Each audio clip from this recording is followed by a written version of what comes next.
দীর্ঘ 17 মাস পর ভারতের রাজধানী দিল্লিতে আওয়ামী লীগের প্রথম প্রকাশ্য সাংবাদিক সম্মেলন একটি গুরুত্বপূর্ণ রাজনৈতিক বার্তা। দেশে এবং বিদেশে থাকা আওয়ামী লীগ নেতা কর্মী সমর্থকদের জন্য তো বটেই, দেশীয় এবং আন্তর্জাতিক রাজনীতির জন্য এই সাংবাদিক সম্মেলনটি খুবই গুরুত্বপূর্ণ।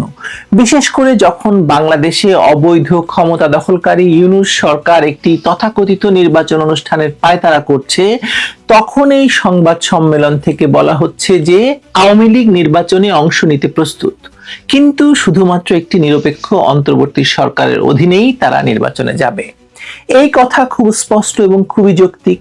ইউনূস সরকারকে তারা গ্রহণ করছে না, এটি শুধু আইনগত বা নৈতিক অবস্থান নয়, বরং একটি রাজনৈতিক ঘোষণাও। দিল্লিতে সাবেক পররাষ্ট্রমন্ত্রী হাসান মাহমুদের উপস্থিতিতে এই প্রেস কনফারেন্সটি নিয়ে আলোচনা তাই খুব জরুরি বলে মনে করছি আমি। 1.5 বছরেরও বেশি সময় পর দিল্লি প্রেস ক্লাবে আওয়ামী লীগের সংবাদ সম্মেলন ঢাকার রাজনীতিতে শুধু আরেকটি খবর নয়, বরং এটি একটি সতর্কবার্তা। দেশের অভ্যন্তরীণ শক্তিগুলোর পাশাপাশি আঞ্চলিক এবং আন্তর্জাতিক রাজনৈতিক অভিনেতাদের জন্য কৌশলগত সিগন্যাল। দলের সিনিয়র নেতাদের কণ্ঠে স্পষ্ট ঘোষণা, তারা শুধু অবাধ এবং সুষ্ঠু নির্বাচনের শর্ত পূরণ হলে অংশ নিতে প্রস্তুত, কিন্তু ডক্টর মোহাম্মদ ইউনূসের অধীনে নয়। এই সিদ্ধান্ত নীতিগত অবস্থান এবং ক্ষমতা রাজনীতির কঠোর বাস্তবতার এক সংমিশ্রণ। এই অবস্থান আওয়ামী লীগের জন্য একযোগে আক্রমণ এবং প্রতিরক্ষার ভূমিকা পালন করছে।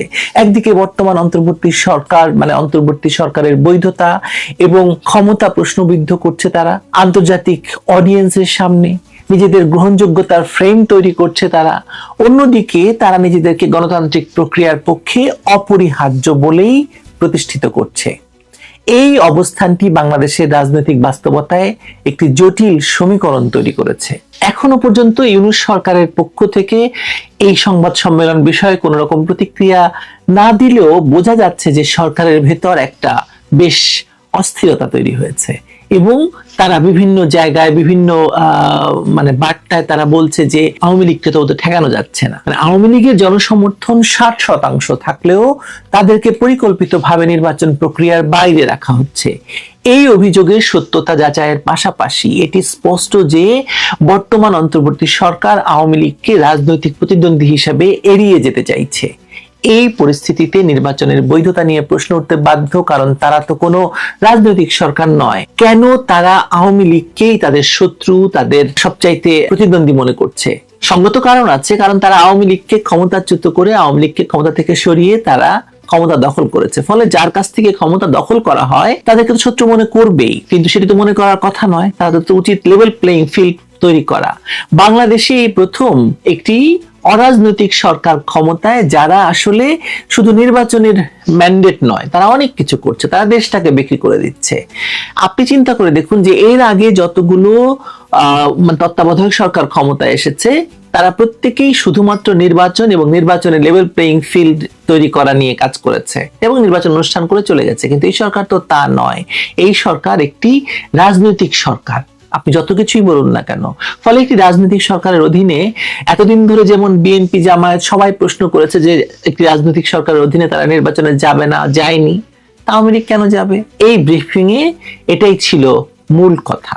কিন্তু তার চাইতে বড় মূল কথা ছিল যে জাতিসংঘের যে একটি রিপোর্ট দিয়েছিল 2024 সালের জুলাই আগস্টে 1400 জন নিহতের ভয়াবহ তথ্য দিয়ে, সেই তথ্যকে এই প্রেস কনফারেন্স থেকে চ্যালেঞ্জ করা হয়েছে। দেরি হয়ে গেছে কিনা এরকম অনেকেই প্রশ্ন তুলছেন, কিন্তু আমার মনে হয় দেরি হলেও এটা দরকার ছিল এই কারণে যে আন্তর্জাতিক পরিমণ্ডলে এই প্রশ্নগুলো খুবই প্রাসঙ্গিক এবং এটাকে চ্যালেঞ্জ করা খুব জরুরি ছিল, এবং সেই চ্যালেঞ্জ দেরি হলেও করা হয়েছে। কিন্তু এখন চ্যালেঞ্জের পরবর্তী ধাপে নিশ্চয়ই আওয়ামী লীগ যাবে। আওয়ামী লীগের পাল্টা যুক্তি ছিল তথ্যগত এবং পদ্ধতিগত অসঙ্গতি। এই রিপোর্টটা আইন শৃঙ্খলা রক্ষাকারী বাহিনীর যে ব্যাপক হতাহত হয়েছে সেগুলোর সংখ্যা ওই রিপোর্টে ছিল না। এমনকি স্নাইপার রাইফেল দিয়ে যে আন্দোলনকারীরা তথাকথিত কোটা আন্দোলনকারীদেরকে মারা হয়েছিল সে বিষয়টিও নেই। প্রকৃতপক্ষে এটি একটি লয়ারলি স্ট্র্যাটেজি ছিল।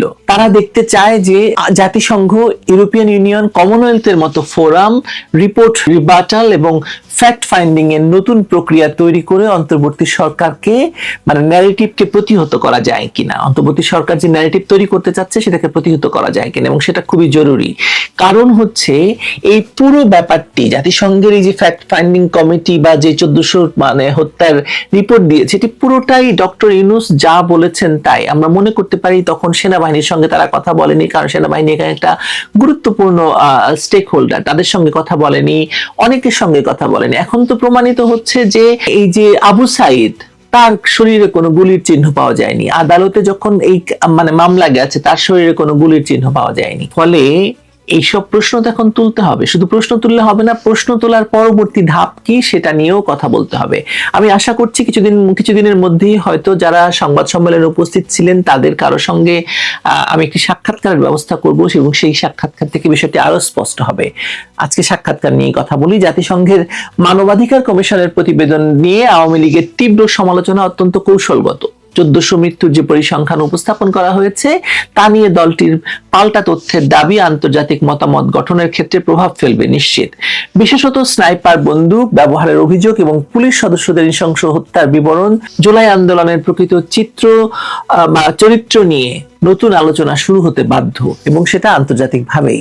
ইউনূস সরকারের আমলে বাংলাদেশের সংখ্যালঘু সম্প্রদায়ের উপর পদ্ধতিগত আক্রমণ ভয়ানক আকার ধারণ করেছে, অথচ আন্তর্জাতিক সম্প্রদায় বিষয়টিকে একেবারে এড়িয়ে যাচ্ছে। তারা ভারতের কাঁধে ঠেলে দিচ্ছে ব্যাপারটি, কিন্তু বিষয়টি তো ভারতের নয় শুধু।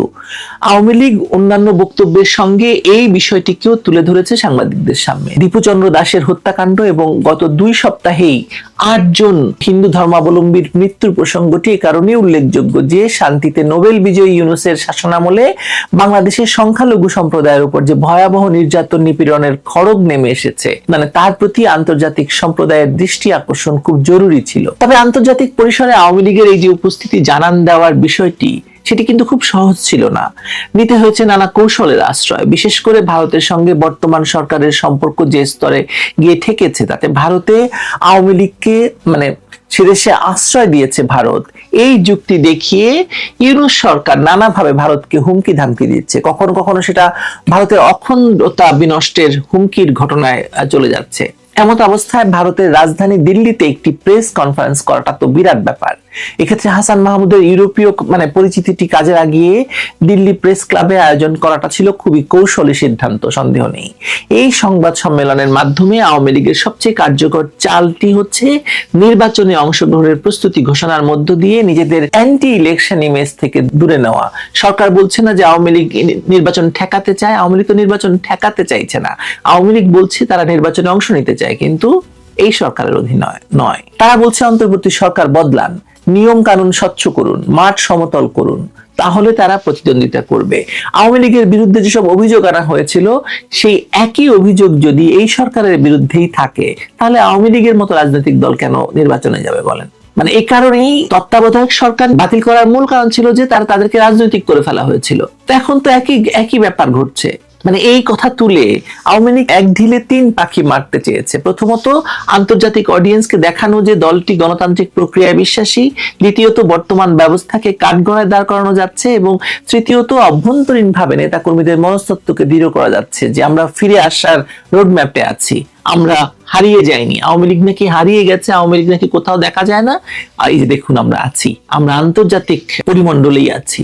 একই সঙ্গে দল নিষিদ্ধ করার সিদ্ধান্তকে তারা রাজনৈতিকভাবে অস্তিত্ব সংশ্লিষ্ট আঘাত হিসেবে তুলে ধরছে, যা দেশের বৃহৎ ভোট ব্যাংকের উপর আঘাত বলে সেটা প্রমাণ করতে চাইছে আন্তর্জাতিক সম্প্রদায়ের কাছে। এখানে নৈতিকতা এবং বাস্তবতা একত্রিত হয়ে গেছে। স্বাধীনতা যুদ্ধের ঐতিহ্য, ধারাবাহিক শাসন অভিজ্ঞতা এবং নেটওয়ার্ক ভিত্তিকে একসঙ্গে জুড়ে তারা বলছে আমাদের বাদ দিলে বাংলাদেশে স্থিতিশীলতা অসম্ভব। এবং সত্যি তাই, আওয়ামী লীগের মতো একটি রাজনৈতিক দলকে বাদ দিলে বাংলাদেশে রাজনৈতিক স্থিতিশীলতা মানে আসবে না, আপনি যত চেষ্টা করুন না কেন, অসম্ভব। আর নির্বাচনে অংশ নেওয়ার শর্তাধীন ঘোষণা আওয়ামী লীগের একটি বুদ্ধিদীপ্ত কৌশল। তারা গণতান্ত্রিক প্রক্রিয়ায় বিশ্বাস রাখার পাশাপাশি বর্তমান সরকারের বৈধতা নিয়ে প্রশ্ন তুলছে।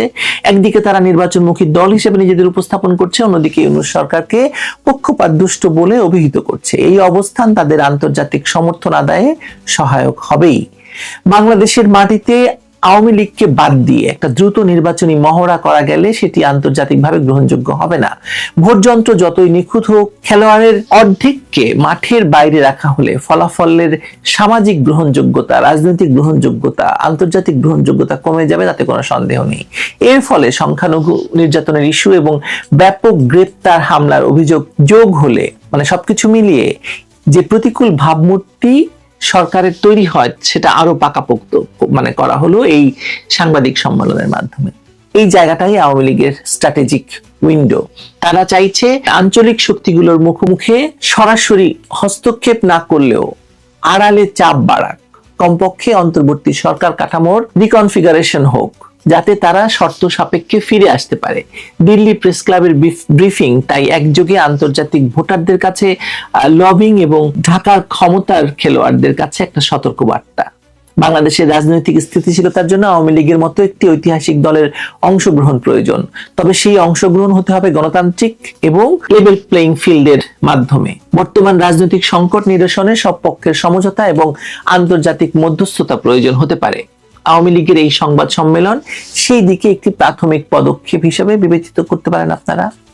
কিন্তু তার চাইতে বড় কথা আমার কাছে মনে হয় যে আওয়ামী লীগ নাই, আওয়ামী লীগ শেষ হয়ে গেছে, কিন্তু এই যে দেখুন, আওয়ামী লীগ শুধু আছে তাই নয়, আওয়ামী লীগ প্রবল ভাবে দেশের মাঠে তো আছেই, আন্তর্জাতিক ময়দানেও আওয়ামী লীগ বিরাট ভাবে আছে। তার প্রমাণ এই সাংবাদিক সম্মেলন।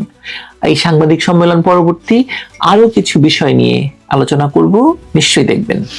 দর্শক, আগামী নির্বাচন কি হচ্ছে না, কিংবা এনসিপি কি নির্বাচন বর্জন করতে পারে, কিংবা এনসিপির যে 10 দলীয় জোট, সেই জোট কি নির্বাচন বন্ধ করতে পারে? নির্বাচন যখন হওয়ার কথা চলছে, 12 ফেব্রুয়ারি নির্বাচন হবে, সেই সময়কে কেন্দ্র করে নির্বাচনের আগেই কি নতুন করে একটা আন্দোলন দানা বেঁধে উঠবে? সেরকম নানা প্রশ্ন জন্ম হয়েছে এবং সেই প্রশ্নের জন্ম দিয়েছেন আজকেই, কিছুক্ষণ আগে এই ভিডিওটা যখন করছি তখন এনসিপি নেতা এবং তাদের নির্বাচনের মুখপাত্র, তাদের দলীয় মুখপাত্র এবং নির্বাচন কমিটির চেয়ারম্যান, সাবেক উপদেষ্টা আসিফ মাহমুদ সজীব ভুঁইয়া নির্বাচন কমিশনের বিরুদ্ধে একগাদা অভিযোগ এবং বিএনপির বিরুদ্ধে বেশ বাজেভাবেই একগাদা অভিযোগ করলেন। এবং নির্বাচন কমিশন যদি কালকের মধ্যে তাদেরকে শুধরে না নেয়, তাহলে এই নির্বাচন কমিশনের অধীনে কোনো নির্বাচন হতে দেয়া হবে না, তারাও নির্বাচন করবে না এবং রাজপথে ব্যাপারগুলোর প্রতিরোধ করবে। হঠাৎ করে নির্বাচনের আগে তাদের রাজপথে যেতে হচ্ছে কেন, কিংবা রাজপথে যাওয়ার প্রয়োজনীয়তা তৈরি হলো কেন, কি বলছেন তিনি? এবং তিনি বলছেন এটা তাদের 10 দলীয় জোটের সিদ্ধান্ত, 10 দলীয় জোটের পক্ষ থেকে তিনি জানাচ্ছেন। যদিও এনসিপি কার্যালয়ে এই সংবাদ সম্মেলনটা তিনি করেছেন এবং এই সংবাদ সম্মেলন করার আগে বিকেল থেকে এরকম খবর গণমাধ্যমে ছিল যে এনসিপি জরুরি সংবাদ সম্মেলন ডেকেছে। রাত 8টার দিকে এই সংবাদ সম্মেলন হয়েছে। সেখানে আসিফ মাহমুদ সজীব ভুঁইয়া যে কথাগুলো বললেন তাতে করে আগামী নির্বাচন নিয়ে জটিলতা তৈরি হয়েছে। আমরা এর আগে একটা ভিডিওতেই আলোচনা করছিলাম যে আগামী নির্বাচন নিয়ে এখনো অনেক হিসাব নিকাশ বাকি। সরকারের মিত্র শক্তির মধ্যেই যখন ভাঙন ধরেছে তখন অনেক কিছুই হতে পারে নির্বাচনকে কেন্দ্র করে। এখন কি নির্বাচন পিছিয়ে দেয়া, একেবারে সরাসরি তিনি নির্বাচন পিছিয়ে দেওয়ার কথাও বলেছেন। কি কি বললেন তিনি, সেই আলোচনা করে বোঝার চেষ্টা করব পরিস্থিতি কোন দিকে যাচ্ছে। দর্শক, বলছিলাম আগামী নির্বাচন কি হচ্ছে না, কিংবা পিছিয়ে দেওয়ার মতো ঘটনা ঘটতে পারে, কিংবা পিছিয়ে দেওয়ার আন্দোলন শুরু হতে পারে, সেরকম একটা আভাস আজকে এনসিপি নেতা আসিফ মাহমুদ সজীব ভুঁইয়া বলেছেন। জরুরি সংবাদ সম্মেলন ডেকেছিল এনসিপি এবং সেখানেই এই কথা বলা হয়েছে। মূল অভিযোগটা কি? মূল অভিযোগ হচ্ছে দ্বৈত নাগরিক অনেককে নাকি নির্বাচন কমিশন বৈধ করে দিচ্ছে, মনোনয়ন তাদের বৈধ করে দিচ্ছে। যারা ঋণ খেলাপি তাদের মনোনয়ন নাকি বৈধ করে দিচ্ছে। মানে এবং বিএনপির এক নেতা, আমরা জানি যে সেই নেতাকে আজকে নির্বাচন কমিশনে বিএনপি নেতা আব্দুল আওয়াল মিন্টু তার সঙ্গে এনসিপি নেতা হাসনাত আবদুল্লাহর উত্তেজক কথাবার্তা বিনিময় হয়েছে এবং সেই প্রসঙ্গ টেনেই তিনি বিএনপির কোনো নেতার নাম না বলে এভাবে তিনি বলেছেন যে বিএনপি দলবল নিয়ে 100, 200, 300 জন নিয়ে নির্বাচন কমিশনে গিয়ে গুন্ডামি করছে, এই শব্দ ব্যবহার করেছেন তিনি। এবং তিনি তার অভিযোগ হচ্ছে মূলত বিএনপির বিরুদ্ধে। বিএনপির দ্বৈত নাগরিক যারা তাদেরকে বৈধতা দিচ্ছে নির্বাচন কমিশন এবং ঋণ খেলাফিদের বৈধতা দিচ্ছে। অথচ আজকেই আমরা দেখলাম যে ঋণ খেলাফির অভিযোগে কুমিল্লা 4 দেবিদ্বার আসনে বিএনপির প্রার্থীর মনোনয়ন অবৈধ ঘোষণা করেছে নির্বাচন কমিশন এবং এনসিপি নেতা হাসনাত আবদুল্লাহর আপিলের পরিপ্রেক্ষিতে এই মনোনয়ন অবৈধ ঘোষণা করা হয়েছে। আসিফ মাহমুদ সজীব ভুঁইয়া নির্বাচন কমিশনকে দোষ দিলেন। এই নির্বাচন কমিশন মানে নিরপেক্ষ না, তারা একটা দলের হয়ে বায়াসড হয়ে কাজ করছে এবং এই নির্বাচন কমিশন আগামীকালকের মধ্যে যদি আমরা দেখি যে তারা সংশোধন হয়েছে, তারা ঠিকঠাকভাবে কাজ করছে, যদি এরকম মনে হয় তাহলে ঠিক আছে। আর যদি কালকেই শেষ দিন, তিনি বলেছেন কালকেই শেষ দিন আলটিমেটামের, কালকের মধ্যে যদি নির্বাচন কমিশনকে ঠিকঠাক মতো কাজ করতে না দেখি তাহলে এই নির্বাচন কমিশনের অধীনে কোনো নির্বাচন হবে না। তিনি স্পষ্ট করে বলেছেন যে নতুন নির্বাচন কমিশন তৈরি করে প্রয়োজনে সময় নিয়ে নির্বাচন পিছিয়ে দিয়ে একটা ভালো নির্বাচন করতে হবে এবং তিনি একেবারে স্পষ্ট করে একাধিকবার বলেছেন খারাপ নির্বাচনের চাইতে নির্বাচন পিছিয়ে দিয়ে নির্বাচন ডিলে করে পরে যদি ভালো নির্বাচন হয় সেটাই ভালো। তার মানে তার কথাই স্পষ্ট যে এনসিপি কিংবা 10 দলীয় জোট তারা চাইছে নির্বাচন পিছিয়ে যাক। এই কথার অর্থ যদি সেটাই দাঁড়ায় তাহলে সেটাই হয়। এবং তিনি বলেছেন যে রাজপথে প্রতিরোধ করা হবে এই ঘটনা। নির্বাচন কমিশন এবং বিএনপির বিরুদ্ধে রাজপথে তারা প্রতিরোধ তৈরি করবে। বিএনপিকে ওই মানে এর আগে পুরনো রাজনৈতিক বন্দোবস্ত অনেকটা আওয়ামী লীগের সঙ্গে পুরোপুরি তুলনা করে একই ধারায় বিএনপি মানে আধিপত্য বিস্তারের রাজনীতি করতে চাচ্ছে। নির্বাচন কমিশন বিএনপির দিকে ঝুঁকে পড়েছে এবং তিনি একাধিকবার বলেছেন যে এই সিদ্ধান্ত এবং এই মানে রাজপথে প্রতিরোধ করা এই ব্যাপারগুলো আমাদের 10 দলীয় জোটের, আমাদের জোটের অবস্থান। তিনি এনসিপির অবস্থান তো বলেছেন, এটা জোটেরও অবস্থান। এবং তিনি বলেছেন যে আমরা যদি কোনো কিছু না পারি তাহলে শেষমেশ যে এলাকায় প্রার্থী সেই এলাকায় গণপ্রতিরোধ তৈরি করব সেই প্রার্থীর বিরুদ্ধে, এরকম বক্তব্য দিয়েছেন তিনি। আমরা এর আগের একটি ভিডিওতেই আলোচনা করছিলাম যে সরকারের মিত্রশক্তির মধ্যে যখন আমরা ফাটল দেখছি, অর্থাৎ জামাতের যে 11 দলীয় জোট হওয়ার কথা ছিল সেখান থেকে ইসলামী আন্দোলন বেরিয়ে গেছে, ইসলামী আন্দোলন বেরিয়ে যাওয়া একটা বড় ফাটল এবং সরকারের মিত্রশক্তির এই ফাটল অনেকগুলো কাহিনী তৈরি করতে পারে। যে আলোচনাটা করলাম সেই দিনই মানে গতকালকে ফাটলটা আমরা একেবারে নিশ্চিত জানলাম। আজকেই এনসিপি সংবাদ সম্মেলন করে নির্বাচন কমিশনের বিরুদ্ধে একগাদা অভিযোগ করলো। তাকে প্রশ্ন করা হয়েছিল যে নির্বাচনের তার মানে ডেট যখন 12 তারিখে ফেব্রুয়ারির, তখন এসে আপনারা নির্বাচন কমিশনের কথা বলছেন কেন? এই নির্বাচন কমিশন তো জুলাই অভ্যুত্থানের ফসল। এই নির্বাচন কমিশন এটা তো পুরানো নির্বাচন কমিশন না, এর আগে আপনারা কোথায় ছিলেন? এই প্রশ্ন করা হয়েছে। তখন তিনি বলছেন যে আমরা 6 মাস আগেই নির্বাচন কমিশনের বিরুদ্ধে অভিযোগ দিয়েছি, আন্দোলন করেছি, তখন আমাদের কথা শোনা হয়নি। তাকে পাল্টা প্রশ্ন করা হয়েছে 6 মাস আগে এনসিপি যখন নির্বাচন কমিশনের বিরুদ্ধে কথা বলেছে তখন তো আপনি সরকারে ছিলেন, সরকারের থেকে কেন এই ব্যাপারগুলো দেখেননি? তখন কি আপনার চোখে পড়েনি যে নির্বাচন কমিশন ঠিকঠাক মতো কাজ করছে না, নিরপেক্ষ না? এই ব্যাপারগুলো কি চোখে পড়েনি? তিনি বলেছেন আমি সরকারের একটা পার্ট ছিলাম, হোল গভর্নমেন্ট আমি ছিলাম না। আর সরকারের থেকেও দুঃখজনকভাবে এটা মানে দুঃখজনক হলেও এটা সত্য যে আমি সরকারের থেকেও দেখেছি নির্বাচন কমিশন সরকারের সঙ্গে ঠিকঠাকভাবে কাজ করছে না, এরকম কথাও তিনি বলেছেন। অর্থাৎ তিনি সরকারে থাকতে নির্বাচন কমিশন ঠিকঠাকভাবে কাজ করছে না এই কথা বলেছেন। কিন্তু তিনি যেহেতু সরকারের একটা পার্ট, হোল গভর্নমেন্ট না, সেহেতু তার করার তেমন কিছু ছিল না। আমার মনে হয় যে ব্যাপারগুলো এখন আস্তে আস্তে পরিষ্কার হবে, আরও বেশি পরিষ্কার হবে।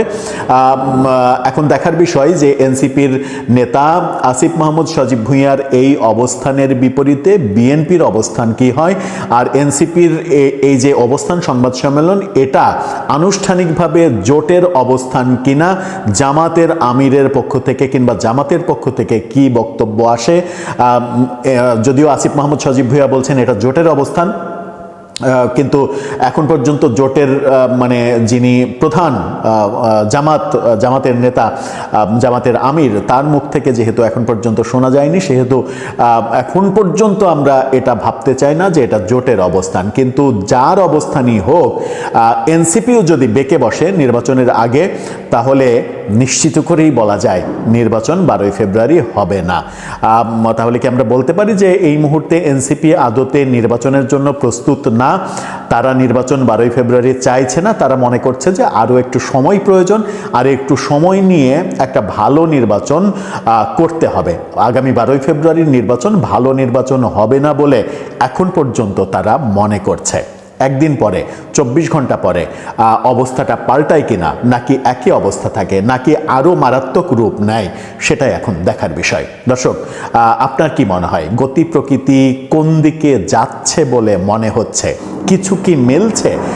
আপনার ইকুয়েশনগুলো কি মিলে যাচ্ছে? আমাদের বিভিন্ন সময়ের বিশ্লেষণগুলোর সঙ্গে কি একটু কানেক্ট করা যাচ্ছে? আপনার মতামত জানিয়ে লিখতে পারেন আমাদের কমেন্ট বক্সে।